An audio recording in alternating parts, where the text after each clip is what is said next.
अस्सलामु अलैकुम वरहमतुल्लाहि वबरकातुहू। एक दोस्त सवाल कयो आहे त अॼुकल्ह बाज़ माण्हू ग़ैर मुस्लिम खे बि शहीद चई रहिया आहिनि। आया दीन इस्लाम जे अंदरि शहादत जो मर्तबो ग़ैर मुस्लिम या काफ़िर खे मिली सघे थो?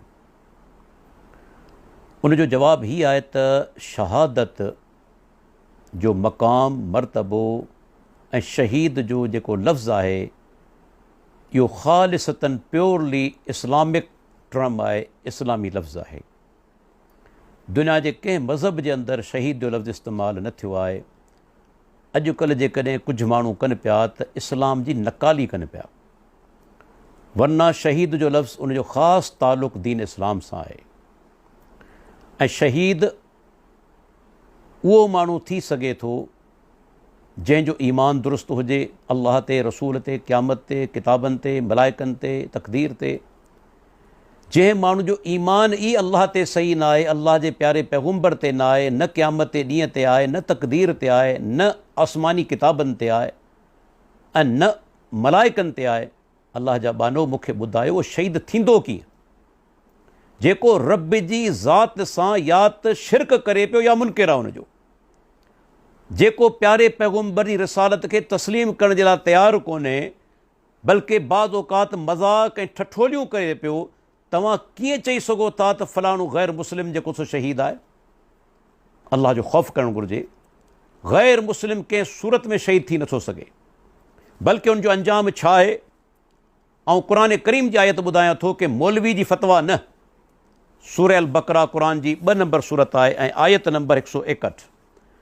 ग़ौर सां ॿुधो त अल्लाह ताला काफ़िरनि जे बारे में जेके ग़ैर मुस्लिम आहिनि ऐं उन्हनि जो मौत कुफ़र ते थिए थो, रब्बुल आलमीन छा थो फरमाए? फरमाए इन्नल लज़ीन कफ़रू व मातू वहुम कुफ़ार उलाइक अलैहिम लानतुल्लाहि वल मलाइकति वन नास अजमईन ख़ालिदीन फ़ीहा ला युख़फ़फ़ु अन्हुमुल अज़ाब वला हुम युनज़रून। तर्जुमो ॿुधंदा हलो।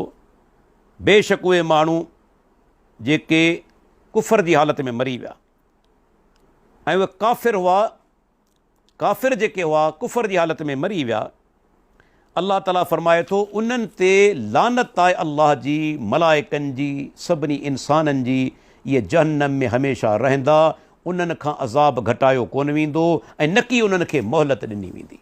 अल्लाह हिकिड़ी क़ुर करीम जी आयत आहे। क़ुर करीम जी आयत आहे त कुफ़र जी हालत में मरण वारो हमेशह जहन्नम जे अंदरि रहंदो। उहो शहीद कीअं थींदो? अल्लाह जा बानो अॼुकल्ह हर अहिड़े ग़ैर नथू ख़ैरे खे क़ौम शहीद पई चवे, जेको रब जो दुश्मन, प्यारे पैगुंबर जो दुश्मन।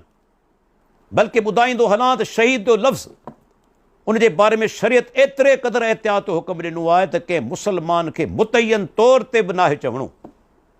हदीस सही बुख़ारी जी अॻिते अचे थी, पर इमाम बुख़ारी जेको बाब ॿधो आहे, जंहिंखे चऊं था सैयदुल फ़ुक़हा, बाब छा ॿधो आहे? ला युक़ालु फ़ुलानुन शहीदुन। इहो न चयो वञे त फ़लाणो शहीद आहे। छो? को बि माण्हू जॾहिं मरे थो उनजी नियत अल्लाह खां सवाइ केरु नथो ॼाणे। कहिड़ी नियत सां उन जिहाद कयो, कहिड़े हाल में मोह आहे, रब्बुल आलमीन खां सवाइ केरु नथो ॼाणे। तंहिंजे करे असां उन जे लाइ दुआ त करे सघूं था त या अल्लाह फ़लाणे माण्हू खे शहादत जो मर्तबो नसीब फ़रमा। इहो हिते चई सघूं था इंशा अल्लाह ताला, अल्लाह ताला उनखे शहादत जो मर्तबो अता कंदो।